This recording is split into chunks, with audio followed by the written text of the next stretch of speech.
Well, welcome back to my channel and welcome to the new Minimalist Kitchen that I have installed.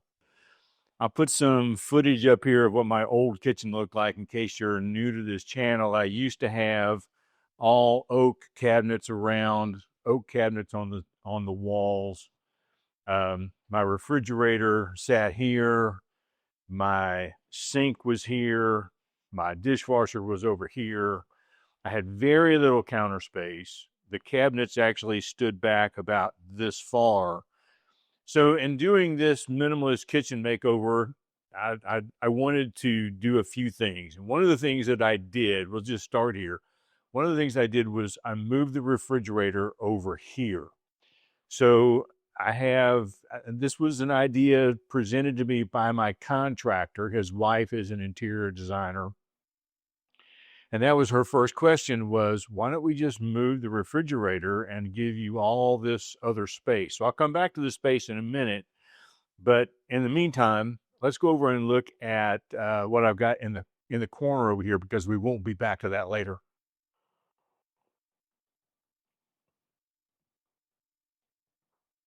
So I have the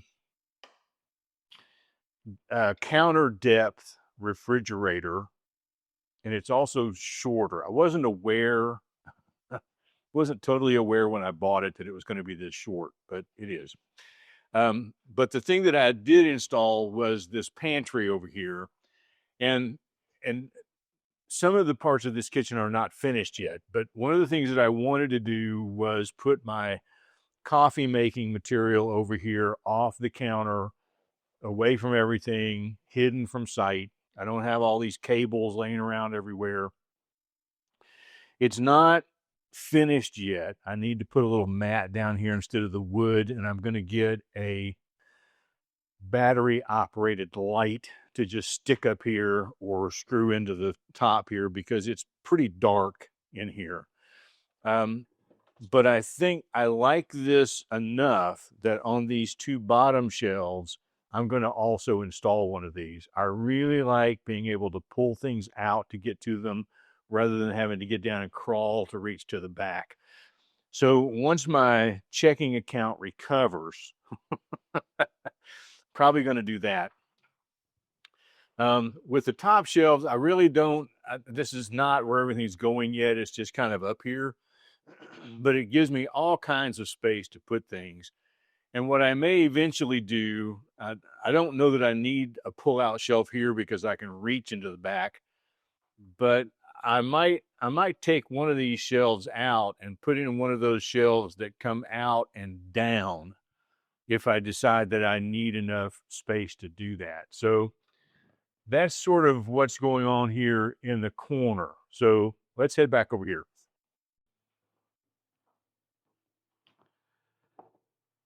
So in order to sort of maximize space and minimize the look, one of the things I wanted to do was get rid of all of these wall cabinets and just sort of open this space up. Now I did put in a couple of shelves where I've got my dishes up here so that you can sort of make that a decorative point of the kitchen.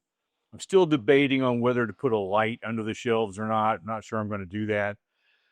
I do have some water boiling over here and my oven is heating up because I'm going to make something here while I'm in this kitchen. But while I'm sort of talking about it, we did put in all of this cabinetry down here. Now, what I really wanted was cabinets like this, where everything was a pull-out drawer. It turns out I could not afford that. So instead, we put in these cabinets.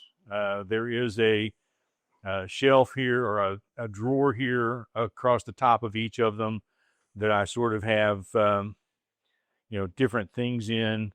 I decided to put all of my silverware here in the middle drawer. That's the easiest place to get to. And then, a few other things around. I've put these bamboo pieces in to sort of give my things. I don't have them all because I've got other things over here, but sort of gives all of my utensils and things a place to live in the drawer so it's not just all crammed up on top of each other. They are weed eating outside. I'm hoping I can get rid of that noise when I process this video. But underneath, one of the things that I did decide to do was put in a pull-out trash can. And so there are actually two, one back to back. So my trash can, I no longer have that blue ugly thing sitting out here in the middle of the floor.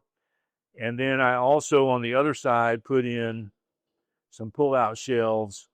You can see that they are mostly empty, but some pull-out shelves, again, so that I don't have to get down on my knees and crawl to the back of the counter to get to everything that I want.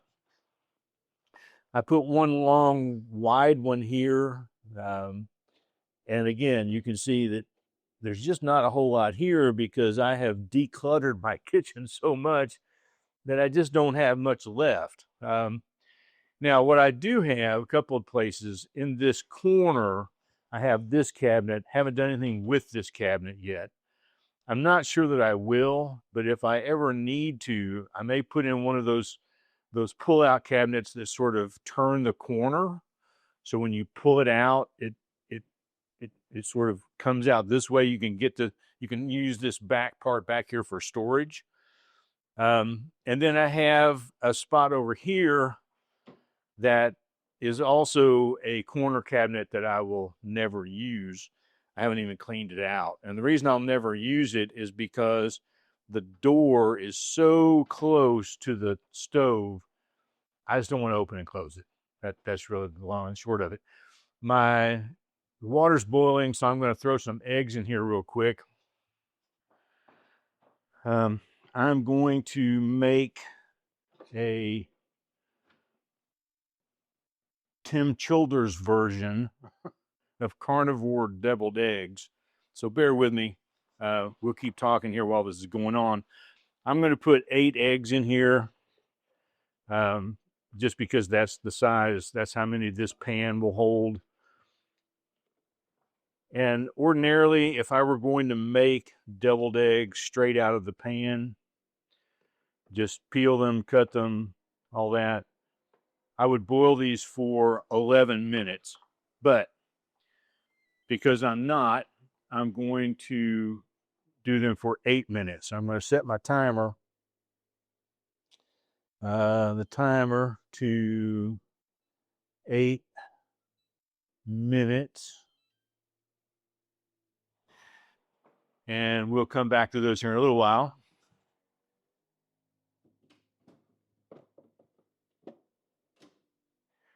Now, one of the things that you're not seeing in this particular shot, and I'll get another shot to put over this at some point, are the pendant lamps that I've put up here. I've got 2 lamps over the countertop to really brighten up where I'm working. One of the things that I've noticed making videos here, because one of the things I want to do is make more cooking videos in this kitchen. But I did notice that even though I could video with just this lighting coming down over me, it does sort of darken my face a bit. So I've put a light over here to brighten up a little bit toward me so that I can see it a little better. Also, I bought a new cutting board, a very thick, heavy, substantial cutting board. Not because I needed one, but because it just looks really cool.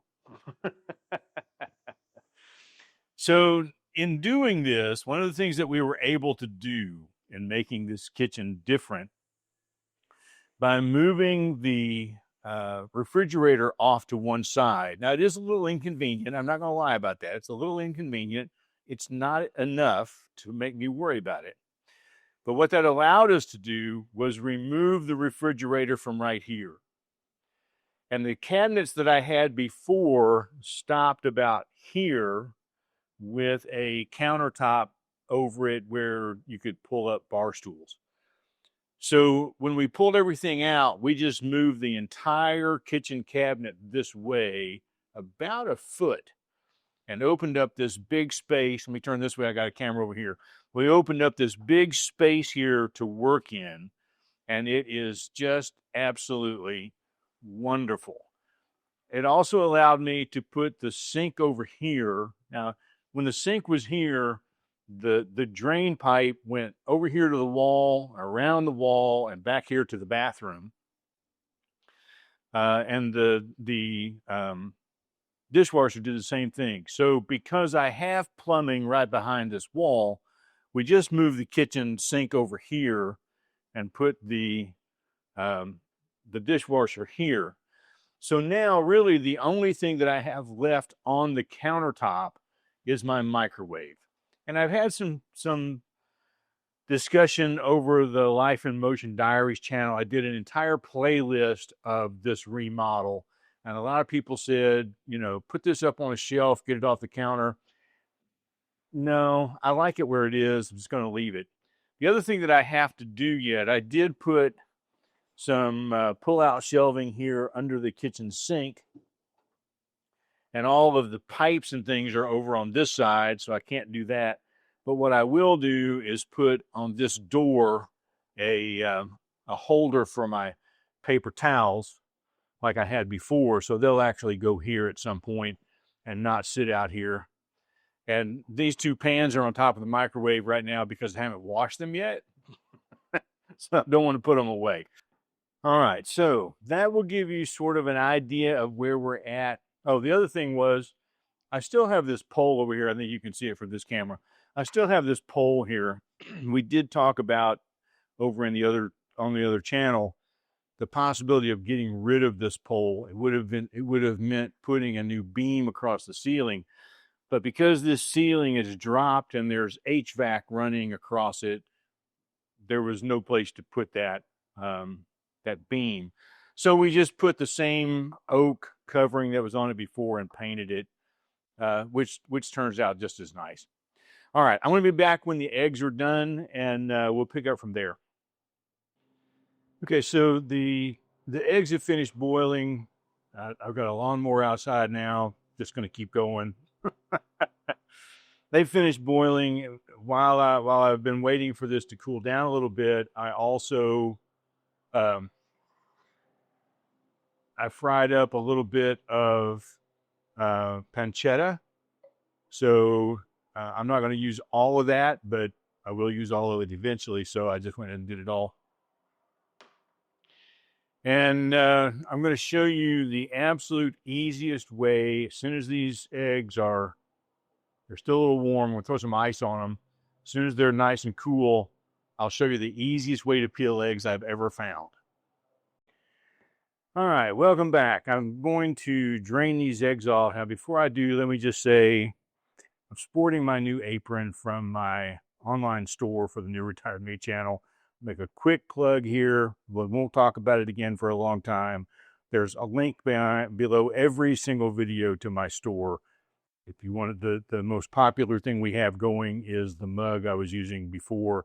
Number of things there. Feel free to use it. Don't use it. Don't care. I'm using it mainly to make items for myself. And then if you want to buy some of them, that's fine. So I'm going to get rid of this. And you'll see I'm going to leave just a little bit of water in there. It's maybe not necessary, but I find that it helps for me. So the easiest way to peel these eggs is just this. Keep them in the pan or move them to another pan with a lid and shake.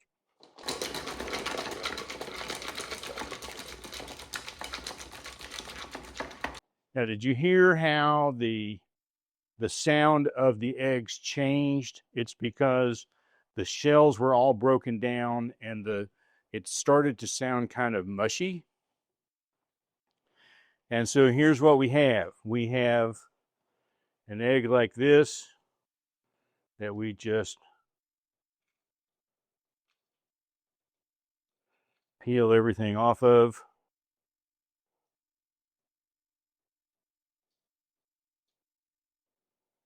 And it doesn't tear up the egg. Everything is exactly the way we want it.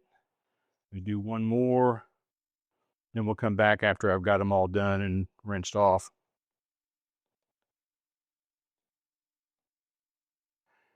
I've seen all kinds of things online about how to peel hard-boiled eggs without tearing them up. I've tried a few. This one by far is the easiest for me. Hopefully it will work for you.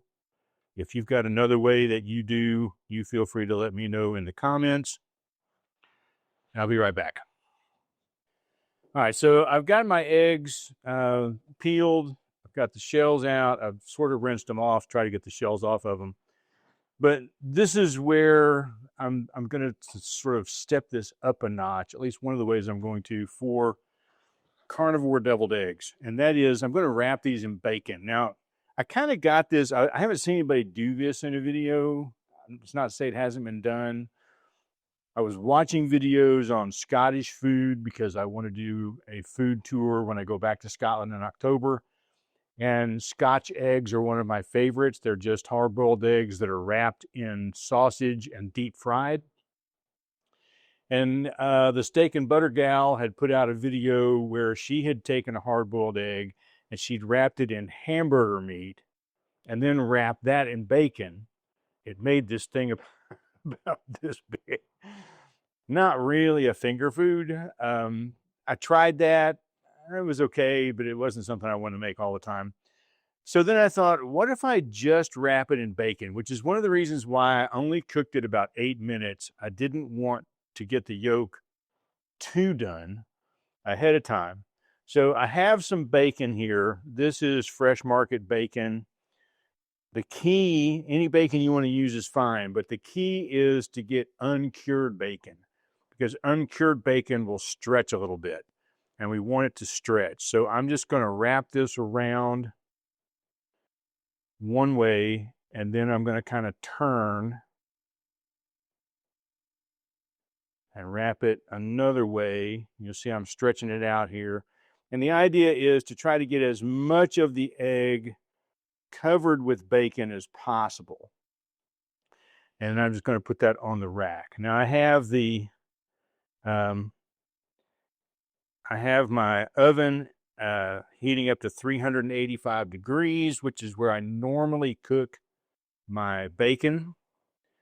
If I am cooking it just flat in the pan with no rack, I typically cook it about 23 minutes because it kind of cooks in its own grease that it expels. But if I put it on a rack to get it out of the grease, I have to cook it longer.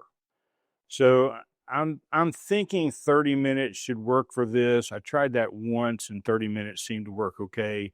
I'll let you know at the end if I change that any. But we're just going to go through and wrap all of these eggs, and then I will be back in a few minutes.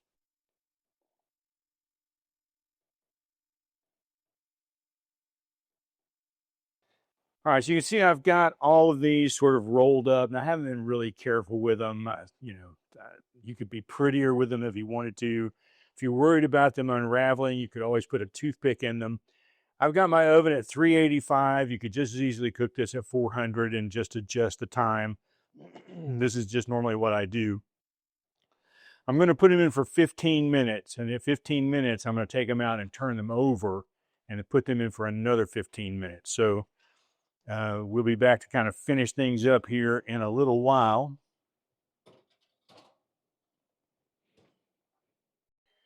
All right, the timer is going off here, so I'll pull this out. We're halfway through the cooking process, and I'm just going to quickly turn these over just so that they cook fairly evenly on the bacon. This is why I purposefully sort of undercooked the egg, and there's where the toothpick might come in, so that as I'm cooking this in the oven, I don't set it so hard that it becomes inedible. So there's that. I'm going to put this back. Another 15 minutes and we'll be back. Okay, so I pulled it out at 30 minutes, but the bacon didn't look quite as done as I'd like. So I left it in another 10 minutes. So this has been in the oven at 385 for 40 minutes. You could do this probably at 400 degrees for 30 minutes. You can, if you decide to make these, you can kind of adjust that anywhere you want.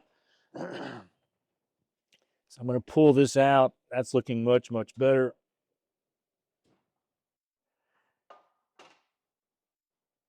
I wanted the bacon to kind of have some crispy edges, and it just didn't have that at 30 minutes. So I'm going to pull these out here.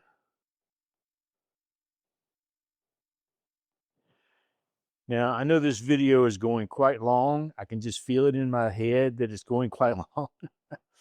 So don't be surprised if I cut out parts of the rest of this video to get to the main things we're doing here. Now, one of the things that I've done is I've pulled out some mustard and some Duke's mayonnaise. There's really only one kind of mayonnaise in the world. That's Duke's. And I have a little bit of some organic original Dijon mustard from Fresh Market.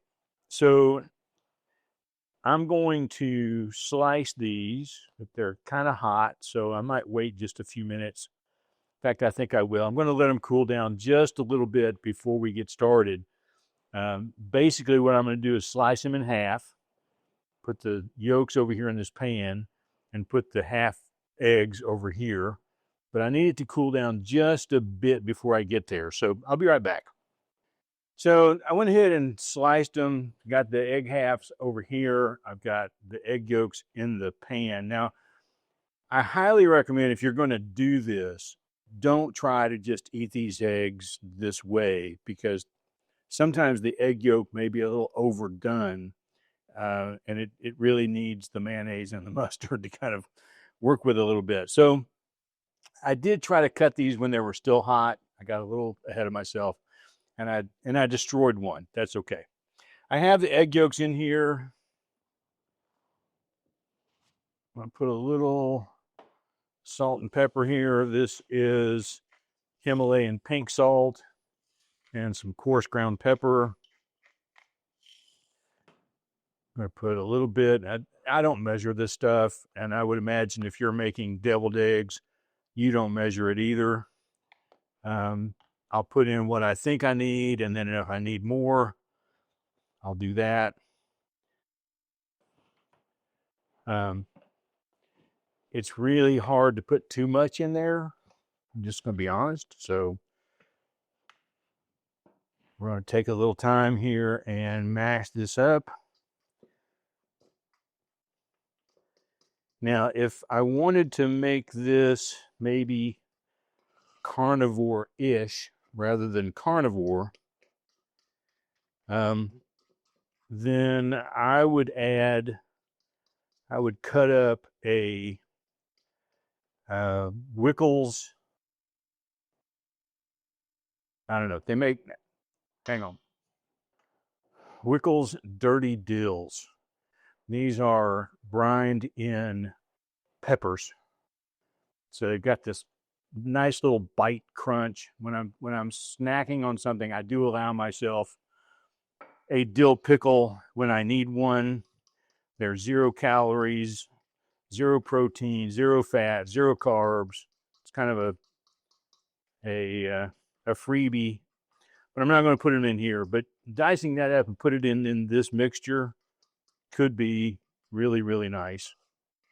The other thing that you could do that I'm not going to do with this either is once you get this together, you could add a little sriracha sauce.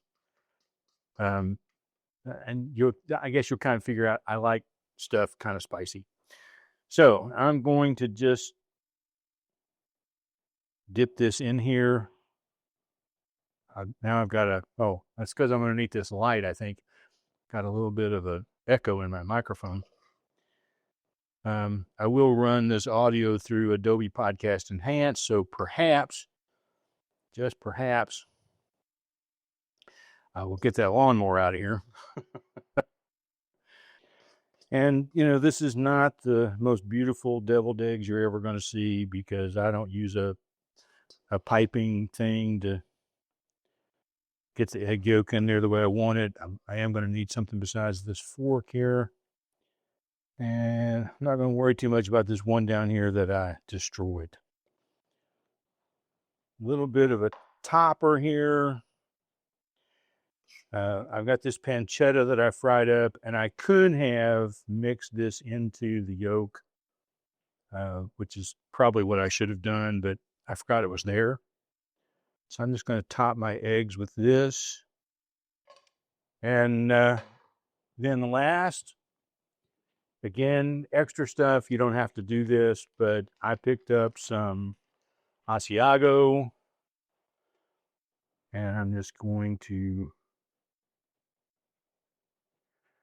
put a little bit of that. You could use Parmesan. You could use cheddar, whatever cheese you like. I haven't had Asiago in a long time. Cheese is allowed on the carnivore diet, but only in moderation. And there's not much there. So we'll add a little extra.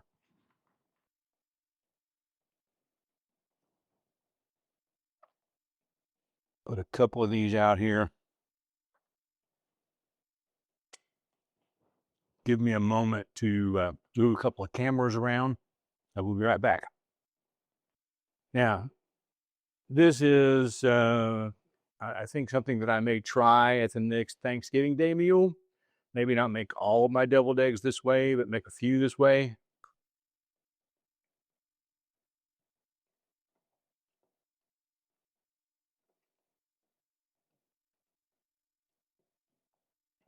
Oh, that is so good. If you try this recipe, be sure to come back here and leave me a comment to let me know what you think about it.